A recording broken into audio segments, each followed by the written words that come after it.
Moment of inertia, इसका symbol होता है कैपिटल आई। ये बहुत ही मज़ेदार क्वांटिटी है। इस रोटेशनल वाले चैप्टर में बहुत सारे बच्चे होंगे जिनको पूरा चैप्टर समझ नहीं आएगा, लेकिन ये एक सेगमेंट है जो लगभग सबको समझ आता है। ये एक स्कोरिंग पार्ट है और पूरा चैप्टर से इसका कोई लिंक नहीं है। मतलब आप पूरा चैप्टर नहीं भी समझ में आए और ये टॉपिक समझ में आए, ऐसा पॉसिबल है और ऐसा बहुत सारे बच्चों के साथ होता है। तो मैं उम्मीद करता हूँ कि इस पोर्शन पर आप थोड़ा ज़्यादा ध्यान दोगे, क्योंकि यहाँ से न्यूमेरिकल भी बहुत आते हैं और बहुत ही आसान पार्ट है और पुराने वाले से ज़्यादा लिंक नहीं है। यहाँ ज़्यादा नंबर ऑफ कॉन्सेप्ट भी कम ही है, कुछ लिमिटेड चीज़ें जिनको ध्यान रखेंगे हमारा काम हो जाएगा। बराबर है।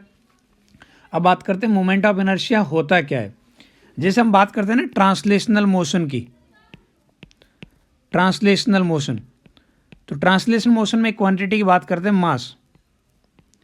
ये बेसिकली ट्रांसलेशनल मोशन का इनर्शिया होता है और ये बेसिकली अपोज करता है rate of change in motion के। यानी कि हमारे पास ट्रांसलेशनल मोशन का अपोज करता है ये मास। ये it is basically inertial property of object. ठीक है। सिमिलर टू दिस वन, जब हम बात करते हैं रोटेशनल मोशन की, टर्निंग इफेक्ट। ठीक है। जब आप बात करते हो रोटेशनल मोशन की, तो वहाँ पे बॉडी की एक क्वांटिटी होती है मोमेंट ऑफ इनर्शिया। क्या होती है? Moment of inertia. ये बेसिकली रोटेशनल मोशन का अपोज करेगा। जितना ज़्यादा मोमेंट ऑफ इनर्शिया होगा, अपोज उतना ही ज़्यादा होगा, या फिर बोलूँ उस बॉडी को रोटेट करना या उसके रोटेशनल मोशन को चेंज करना उतना ही मुश्किल होता है। जैसे ट्रांसलेशनल मोशन को चेंज करने के लिए जितना मास ज़्यादा होगा वो उतना ही डिफ़िकल्ट होता है उसके ट्रांसलेशनल मोशन को चेंज करना। सिमिलरली मोमेंट ऑफ इनर्शिया बढ़ेगा तो उसको रोटेट करवाना और भी मुश्किल होगा। ठीक है, समझ में आ रही बात? तो ये आपके पास मोमेंट ऑफ इनर्शिया होता क्या है ये हमें पता लग गया। ठीक है। अब बात करते हैं मैथमेटिकली ये डिफाइन कैसे होता है। ठीक है। पॉइंट मास के लिए मोमेंट ऑफ इनर्शिया कैसे डिफाइन होता है उस पर बात करते हैं। Moment of inertia for point mass, moment of inertia for point mass.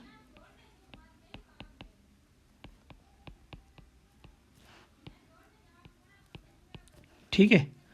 ये हमारे पास एक पॉइंट मास है और ये पॉइंट मास ये आर रेडियस के अंदर घूम रहा है।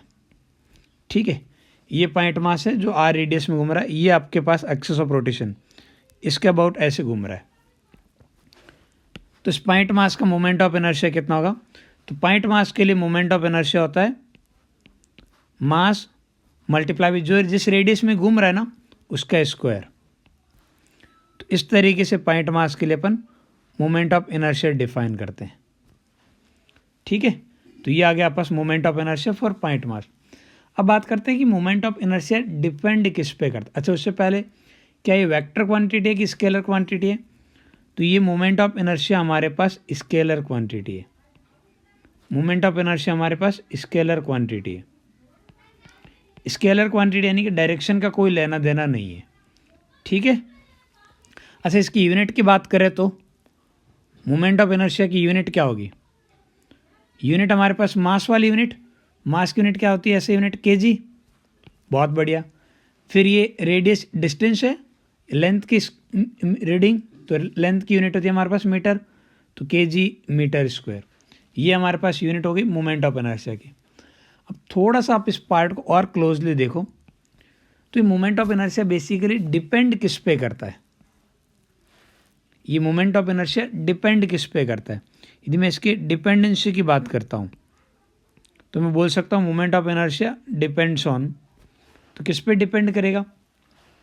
ये एक तो इस बात पे डिपेंड करेगा कि मास कितना है। किस पे डिपेंड करेगा? मास पे डिपेंड करेगा। जो ऑब्जेक्ट रोटेट कर रहा है उस रोटेटिंग बॉडी का मास कितना है उस पार्ट पे डिपेंड करेगा। सेकेंडली इस बात पे डिपेंड करेगा कि उसका डिस्ट्रीब्यूशन एक्सिस ऑफ रोटेशन के अबाउट किस तरीके से है, यानी कि separation from axis of rotation बोल सकते हो। यानी कि मैं नेक्स्ट पॉइंट बात कर रहा हूँ, distribution from axis of rotation. Axis of rotation से कितना दूर है उस बात पे डिपेंड करेगा। ये डिस्ट्रीब्यूशन वाले पॉइंट को थोड़ा आराम से देखिएगा। यदि आप इस पॉइंट को समझ लोगे तो कई बार प्रॉब्लम बहुत जल्दी सॉल्व हो जाएगी। ठीक है, इस पार्ट को अपन आगे बढ़े।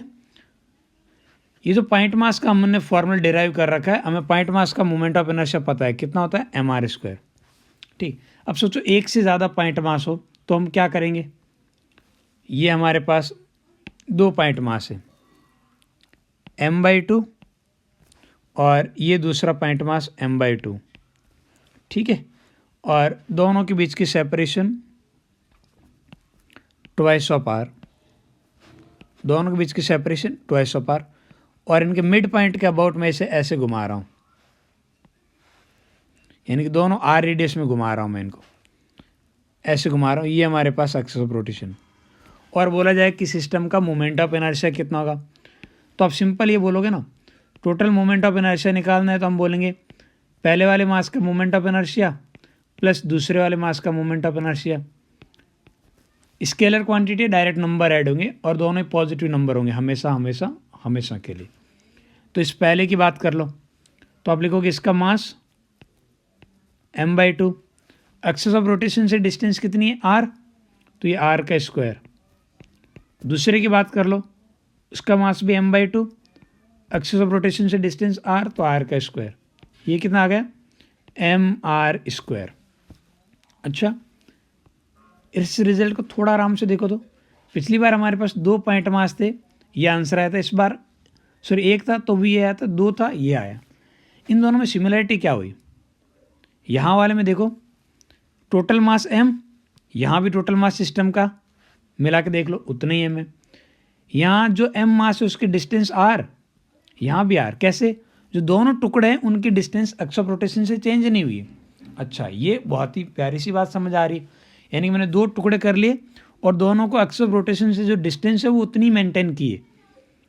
तो फिर हमें इस बात से कोई फ़र्क नहीं पड़ता कि उनको कहाँ रखे हुए। ठीक है, ज़रूरी नहीं मैं अपोजिट एंगल पे ही रखूँ। ठीक है, जैसे मैं इसके 2 की बजाय मैं 3 इक्वल टुकड़े कर देता। ठीक है, ये हमारे पास m/3, ये m/3, ये m/3, ये 3 हमारे पास इक्वल टुकड़े कर दिए इनके, और तीनों की एक्सिस ऑफ रोटेशन से जो डिस्टेंस है ना ये इक्वल है r, यानी कि मैंने मास को रीडिस्ट्रीब्यूट कर रहा हूँ लेकिन एक्सिस ऑफ रोटेशन से डिस्टेंस को चेंज नहीं कर रहा हूँ। देखो अभी भी सारा मास r डिस्टेंस पे ही है, कोई पास में या दूर तो नहीं है। तो अभी भी मोमेंट ऑफ इनर्शिया यदि आप कैलकुलेट करने जाओगे तो total mass m multiply with separation का स्क्वायर, तो ये उतना ही आएगा। अच्छा, ये एंगल आपके पास इक्वल होने ज़रूरी है क्या, बिल्कुल नहीं है। ये ऐसा भी हो सकता है, मैंने ऐसे ही रख दी 2 पॉइंट मास, तो भी हमारा आंसर पे कोई फ़र्क नहीं है। ये एक मास m/2, ये इक्वल करने भी ज़रूरी नहीं, मैंने एक लिख दिया m/3 और दूसरा मैंने लिखा है 2 टाइम्स m/3, और दोनों की एक्सिस ऑफ रोटेशन से जो डिस्टेंस है ना वो r के इक्वल है। ये एंगल थीटा है, ये एक्सिस ऑफ रोटेशन है। कैसे घूम रहे हैं, ऐसे घूम रहे हैं। समझ में आ रही बात आपको। यहाँ आपसे बोला जाए मोमेंट ऑफ इनर्शिया कितना है, मैं कहूँगा पूरा मास जो भी है सारे मास की डिस्टेंस तो फिक्स है, कितनी r, तो डिस्टेंस का स्क्वायर, फिर टोटल मास कितना आ जाएगा m, तो ये उतना ही रहेगा। अच्छा, यानी कि आप कितने टुकड़े करो, यदि आप मास के टुकड़े कर ले रहे हो और उनको अलग अलग जगह पे रख रहे हो लेकिन centre of axis of rotation से डिस्टेंस चेंज नहीं कर रहे हो, अभी भी सारे पार्ट उसी रेडियस में घूम रहे हैं, तो हमारा मोमेंट ऑफ इनर्शिया चेंज नहीं होगा। फिर तो मैं एक काम करता हूँ, टुकड़े करे नहीं है तो मैं एक काम करता हूँ, बहुत सारे टुकड़े करता हूँ और सर्कल के सरकमफ्रेंस पे रख देता हूँ। ठीक है, तो एक पूरा कंप्लीट रिंग बन जाएगी।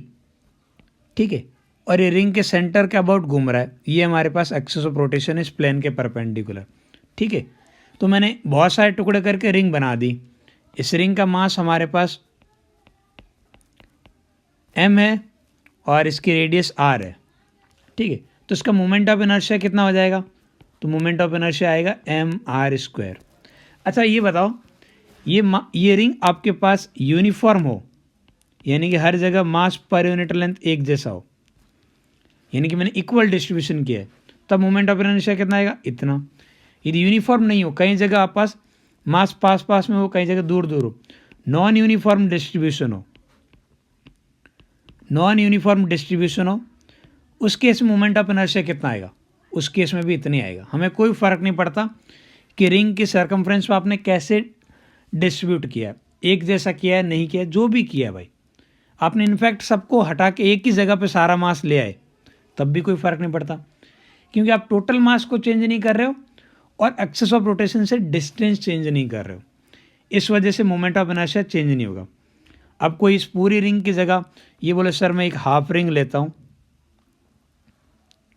और इस हाफ रिंग का मास भी आपके पास एम ही है। इस हाफ रिंग का मास मैंने क्या लिया? एम, और रेडियस कितनी लिए? उतनी रेडियस स्मॉल आर, और इसी एक्सेस ऑफ रोटेशन यानी कि सेंटर से मैं घुमा रहा हूँ, तो अभी भी पूरा मास सेंटर से इक्वल डिस्टेंस आर पे ही है, तो अभी भी moment of inertia M R square ही होगा। कई बार लोग क्या बोलते हैं, सर रिंग का एम आर स्क्वायर होता है तो हाफ रिंग का उसका आधा कर लो। बिल्कुल नहीं, ठीक है। मास देखो ना आप, हाँ इसी रिंग के मैं दो टुकड़े करके एक टुकड़ा हटा रहा हूँ तो मेरा मास आधा होगा, तब जाके मोमेंट ऑफ इनर्शिया आधा होगा।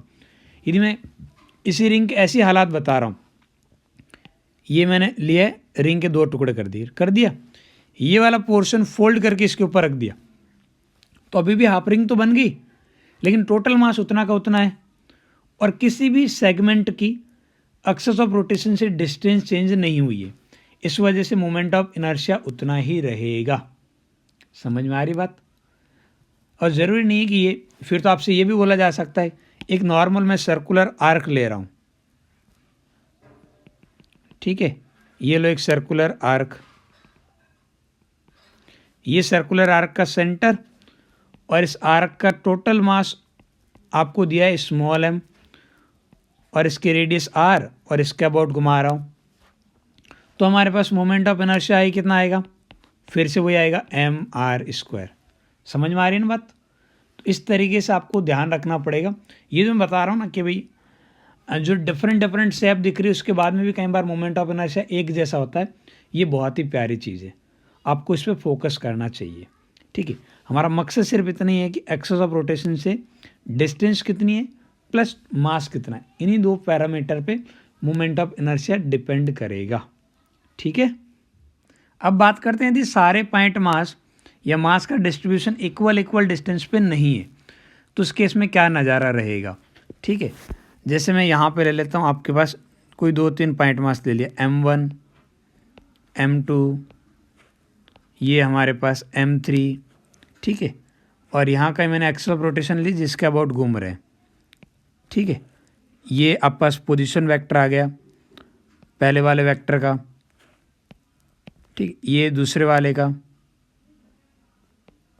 ये आप पास थर्ड वाले का, R1, R2, R3, ठीक है। पूरा सिस्टम ऐसे घूम रहा है, ये हमारे पास एक्सेस ऑफ रोटेशन है, ठीक है। तो यहाँ पे नज़ारा देखो, यहाँ आपसे बोला जाए कि मोमेंट ऑफ इनर्शिया कितना होगा पूरे सिस्टम का, तो आप इजीली बोल सकते हो कि यहाँ पे एक की बजाय 3 पॉइंट मास है, और ये वाला पॉइंट मास R1 रेडियस में घूम रहा है, तो इसकी वजह से एक मोमेंट ऑफ इनर्शिया आएगा, let's suppose that is M1। Similarly इसकी वजह से भी एक मोमेंट ऑफ इनर्शिया आएगा M2, और इसकी वजह से एक मोमेंट ऑफ इनर्शिया आएगा M3। और moment of inertia scalar quantity है, और पॉजिटिव क्वांटिटी में सबको डायरेक्टली ऐड कर देता हूँ, तो पूरे सिस्टम का मोमेंट ऑफ इनर्शिया आ जाएगा। I1 की वैल्यू आप लिख सकते हो M1 R1 वेक्टर। रीज़न आप पॉइंट मास वाला फॉर्मूला यूज़ कर रहे हो पॉइंट मास के मोमेंट ऑफ इनर्शिया का। सिमिलरली आप M2 की वजह से भी मोमेंट ऑफ इनर्शिया लिख सकते हो, और M3 की वजह से भी मोमेंट ऑफ इनर्शिया लिख सकते हो। ये आ गया हमारे पास टोटल मोमेंट ऑफ इनर्शिया, ठीक है। और इस पूरे पार्ट को यदि आप मैथमेटिकल देख रहे हो, अभी ये जो सिचुएशन है, यानी कि मैं बोल सकता हूँ आगे say that for discrete object system, जहाँ पे बहुत सारे डिस्क्रीट ऑब्जेक्ट हो, वहाँ पे डायरेक्ट आप मोमेंट ऑफ इनर्शिया इस तरीके से मैथमेटिकल एक्सप्रेशन लिख सकते हो that moment of inertia I is basically summation of MI/RI का स्क्वायर, जहाँ पर आई की वैल्यू 1 से लगा के n तक। इस तरीके से, यानी कि हर एक ऑब्जेक्ट का पॉइंट मास का आप सेपरेटली मोमेंट ऑफ इनर्शिया निकालोगे, फिर सबका समेशन यानी कि सबको आप ऐड कर दोगे, यही तरीका है। तो ये आपके पास आ गया moment of inertia for discrete object system. अब सिमिलरली कंटिन्यूस ऑब्जेक्ट सिस्टम की भी बात कर सकते हो। For continuous object system, for continuous object system, continuous object system के लिए जैसे ये मेरे पास एक ऑब्जेक्ट है और यहाँ पे कहीं मैं बोल देता हूँ कि ये हमारे पास एक्सेस ऑफ रोटेशन है, इसके अबाउट पूरा ऑब्जेक्ट घूम रहा है, ये हमारे पास एक्सेस ऑफ रोटेशन है।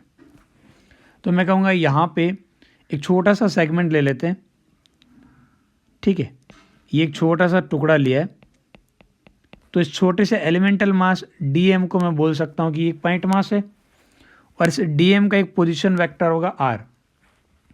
तो इस एलिमेंटल मास dm का एक मोमेंट ऑफ इनर्शिया होगा, तो एलिमेंटल मास का elemental moment of inertia di, इसके लिए मैं पॉइंट मास वाला फॉर्म लगा सकता हूँ, तो ये बनेगा dm multiply by R square. याद रखिएगा ये जो r है it is position vector of या magnitude of position vector of dm mass with respect to axis of rotation, यानी परपेंडिकुलर डिस्टेंस ले रहे हैं अपन, ठीक है।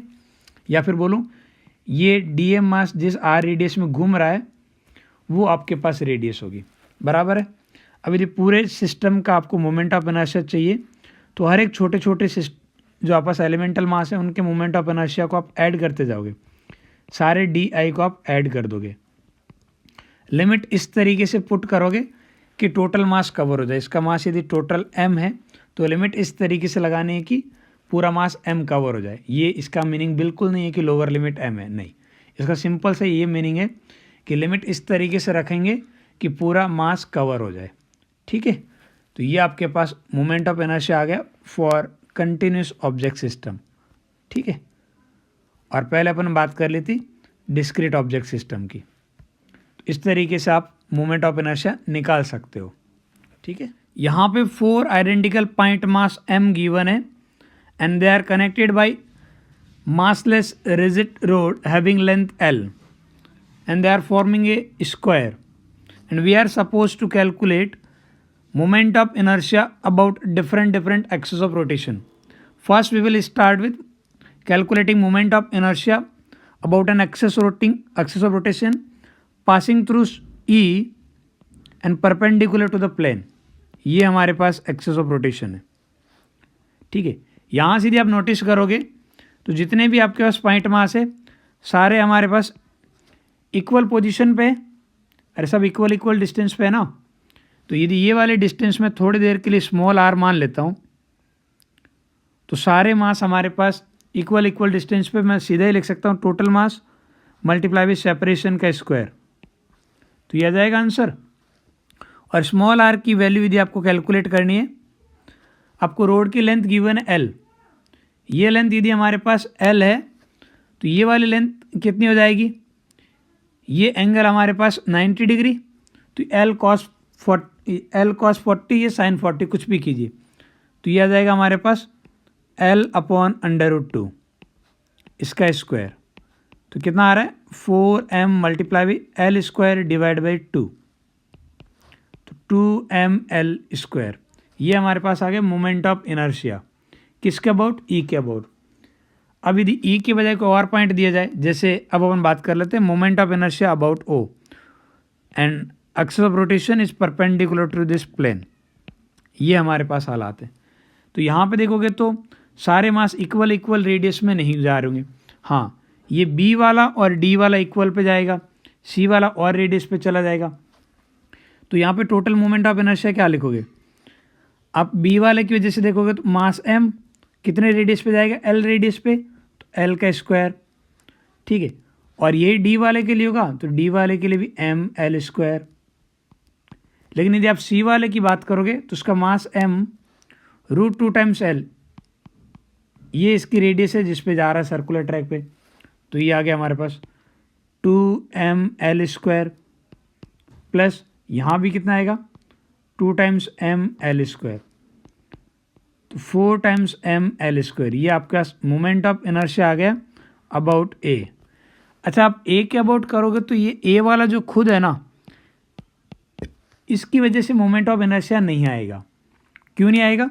क्योंकि इसकी एक्स ऑफ रोटेशन से डिस्टेंस कितनी, 0। मैं पॉइंट मास लेके चल रहा हूँ, तो जब लिखोगे तो सेपरेशन ना के बराबर आ रही, इस वजह से इस ए वाले पॉइंट मास की वजह से मोमेंट ऑफ इनर्शिया 0 रहेगा। यानी कि आप पॉइंट मास की वजह से मोमेंट ऑफ इनर्शिया कैलकुलेट कर रहे हो और x of rotation point mass से पास हो जाए तो फिर मोमेंट ऑफ इनर्शिया कितना रहेगा, उसकी वजह से 0। बराबर है।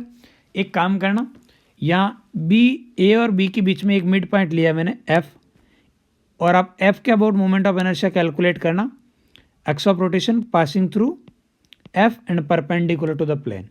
तो आप देख लोगे ए और बी L/2 पे जाएगा और सी और डी ये लेंथ पे जाएगा।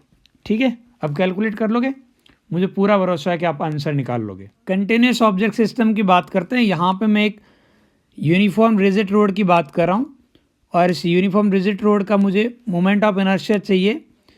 इसी रिजिड रोड पे मैंने एक पॉइंट ले लिया कहीं जो एक एंड से स्मॉल आर सेपरेशन पे, और इस रिजिड रोड का मास m और लेंथ l।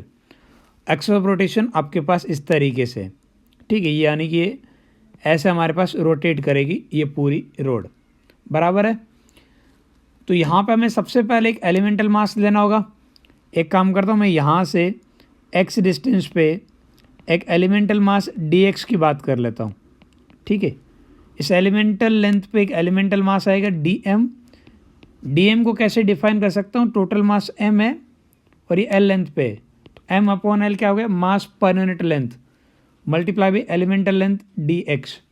तो ये एलिमेंटल लेंथ पे एक एलिमेंटल मास आ गया, और इस एलिमेंटल मास का मोमेंट ऑफ इनर्शिया कितना होगा, तो इस एलिमेंटल मास का मोमेंट ऑफ इनर्शिया हो जाएगा हमारे पास dm multiply by distance from axis of rotation.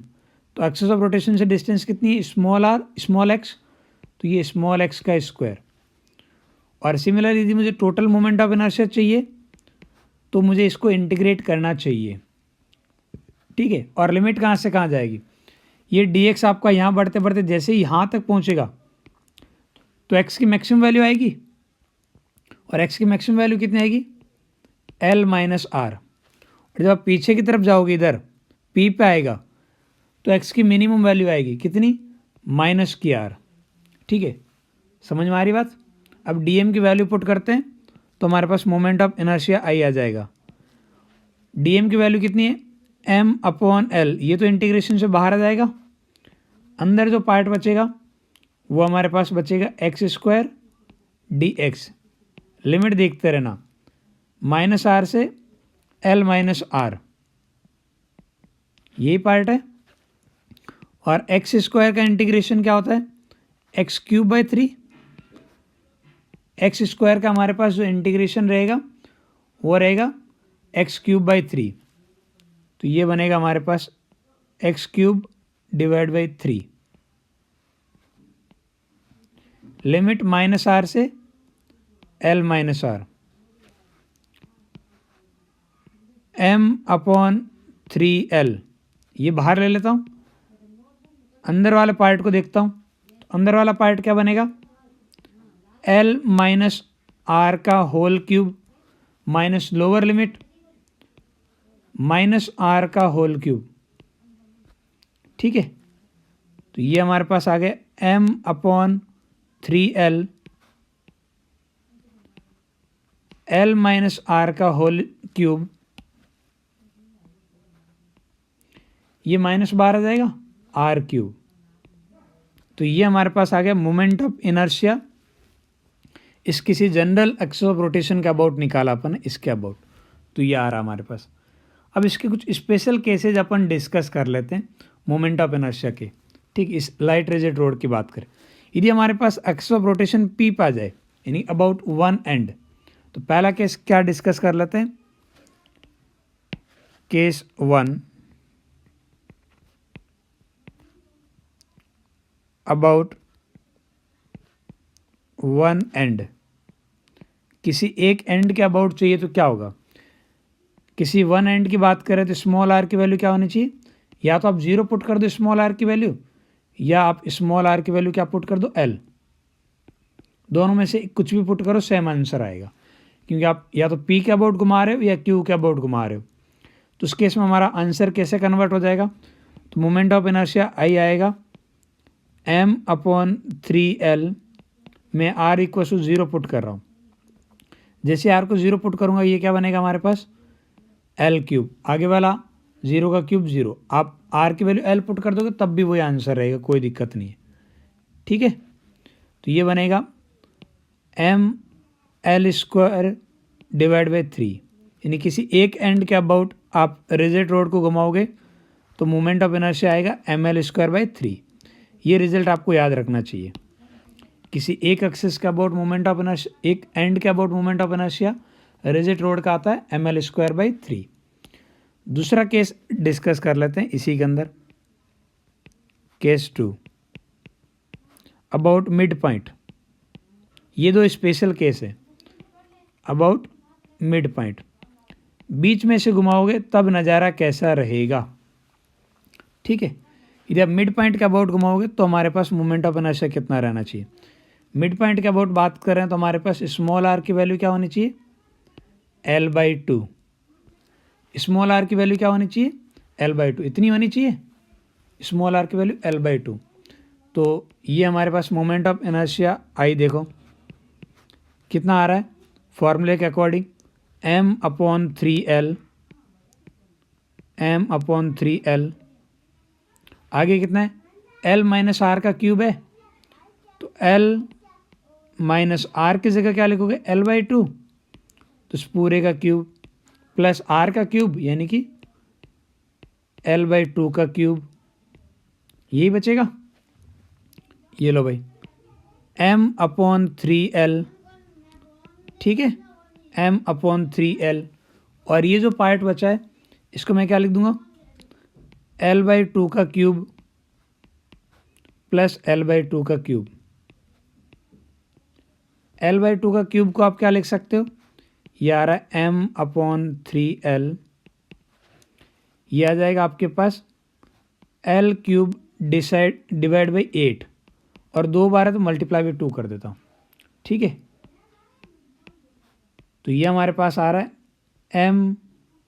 ml²/12। ये दो स्टैंडर्ड रिजल्ट है जो आपको याद रखना चाहिए। अबाउट मिड पॉइंट कितना आएगा, मोमेंट ऑफ इनर्शिया आता है ml²/12। ठीक है, और कई बार कुछ लोगों को थोड़ी सी जल्दबाजी में गलती होती है कि सर हम भूल जाते हैं ml²/3 कब आता है और 12 कब आता है। तो पहले सोच के देखो मोमेंट ऑफ इनर्शिया कम कहाँ से आना चाहिए, इस पी के अबाउट या क्यू के अबाउट कैलकुलेट करने पे ज़्यादा आना चाहिए या मिड पॉइंट के अबाउट। जहाँ से जितना सेंटर ऑफ मास के पास एक्स ऑफ रोटेशन के पास में रहेगा मास, उतना ही आप पास मोमेंट ऑफ इनर्शिया कम आएगा। जब आप पी या क्यू पे कैलकुलेट कर रहे हो तो आपके पास डिस्ट्रीब्यूशन एक्स ऑफ रोटेशन से ज़्यादा है, मतलब दूर है। और जब आप मिड पॉइंट के अबाउट का कैलकुलेट कर रहे हो तो आपके पास एक्सेस ऑफ रोटेशन के पास में आ जाता है सारा मास। इस वजह से मिड पॉइंट के अबाउट आपके पास कम आना चाहिए, यानी कि ml²/12 मिड पॉइंट के अबाउट रहेगा और ml²/3 एंड पॉइंट के अबाउट रहेगा। मैं चाहूँगा कि आप एंड वाला याद रखें और आगे से ना ये इंटीग्रेट वगैरह ना करें यार। अच्छा, फिर कैसे करें, इवन जैसे यदि आपको ये रिजल्ट याद था कि किसी एक एंड के अबाउट ml²/3 है, तो यदि ये वाली स्टोरी कुछ और भी होती तो भी चल जाती। जैसे मैं अभी इसी स्टोरी को दोबारा देखता हूँ कि सपोज आपको ऐसे गिवन होता है, ये हमारे पास एक लाइट रिजिड रोड है, ठीक है, और इसकी लेंथ का आपको दे दिया कि इसकी कुछ लेंथ है, मान लेते हैं इसकी लेंथ l है। ठीक है, वही वाला एग्जांपल मैं दोबारा कर रहा हूँ, और इसका मास आपको पता है मास m है। और अब बोला जाए कि भाई एक काम करो, यहाँ से r डिस्टेंस पे ये एक्स ऑफ रोटेशन है, इसके अबाउट मोमेंट ऑफ इनर्शिया निकालो। तो आप इसे एक सिंगल रोड कंसिडर ही क्यों कर रहे हो, आप इसे दो पार्ट में कर दो ना, PQR। अब आप देखो PQ वाली रोड को भी एक एंड से घुमा रहे हो और QR वाली को भी एक एंड से घुमा रहे हो। इधर वाले पार्ट का यदि आप मोमेंट ऑफ इनर्शिया काउंट करोगे तो आप लिखोगे एल स्क्वायर यानी कि आर स्क्वायर डिवाइड बाई 3। इधर वाले पार्ट का देखोगे तो भी आप लिखोगे m/3 और इसकी लेंथ कितनी है, इसकी लेंथ है l-r, तो इसका स्क्वायर। समझ में आ रही है ना बात। आप इस तरीके से दोनों पार्ट को सेपरेट करो ना, कि ये वाली एक लाइट रिजिड रोड है, एक रिजिड रोड है और दूसरी वाली भी, दोनों को अपने अपने एंड से घुमा रहे हो। अब ये बोलना कि सर इसके तो एंड उधर राइट साइड में और इसका लेफ्ट, उससे क्या फ़र्क पड़ता है। ठीक है, इवन ये स्टोरी ऐसे भी होती तो हमें फ़र्क थोड़ी पड़ता। मैं इसी को बेंड कर देता हूँ, आप ये सोचो। ठीक है, ये पूरे पार्ट को मैं एक बार के लिए बेंड करके बता रहा हूँ आपको। ये ऐसे होती मान लो, ठीक है, ऐसे मैंने बेंड कर दिया होता सपोज, ये ऐसे, यानी कि ये वाली लेंथ r और ये वाली लेंथ l-r और इसके अबाउट घुमा रहा हूँ। अब समझ रहे हो ना, एक्स ऑफ रोटेशन के अबाउट मैंने इसको बेंड कर दिया, ये आपके पास एक्सेस ऑफ रोटेशन है। अभी भी मोमेंट ऑफ इनर्शिया क्या आएगा, आप कहोगे ये वाले पार्ट को आप एक एंड के अबाउट घुमा रहे हो तो इसका मोमेंट ऑफ इनर्शिया ये रहा, और इसको भी वन एंड के अबाउट घुमा रहे हो तो इसका मोमेंट ऑफ इनर्शिया भी ये है। इनके बीच का ये एंगल थीटा कितना है, इससे हमें फ़र्क पड़ता है क्या? नहीं पड़ता है। अरे नहीं पड़ता है ना, इसलिए कई बार एग्ज़ाम में आपको कंफ्यूज करने के लिए ऐसे बोल देंगे कि ये आपके पास एक लाइट रिजिड रोड दे दी, ये एक रिजिड रोड और ये एक रिजिड रोड, दोनों के बीच का एंगल थीटा या 90 डिग्री दे देंगे। दोनों आइडेंटिकल है एल लेंथ की, दोनों का मास m है, इसका मास भी m, इसका मास भी m, और बोला जाए कि इसके अबाउट मोमेंट ऑफ इनर्शिया कितना होगा। ठीक है, अब ऐसा देखने में लग रहा है कि पता नहीं ये स्ट्रक्चर तो हमने पढ़ी ही नहीं कभी। भाई ये तो एक सिंपल रिजिड रोड है जिसको आप एक एंड से घुमा रहे हो ना, तो इसका मोमेंट ऑफ इनर्शिया लिख दो ml²/3। इसको भी आप एक एंड से घुमा रहे हो तो इसका लिख दो ml²/3। बस आ गया टोटल आंसर। क्या ही फ़र्क पड़ता है। और दोनों की लेंथ इक्वल हो ऐसा भी ज़रूरी नहीं है, ऊपर वाले जैसे एग्जाम्पल में बताया था, दोनों अनइक्वल लेंथ का भी हो सकता है। इन दोनों के बीच का ये एंगल थीटा से भी हमें कोई मैटर नहीं करता। समझ में आ रही है ना बात।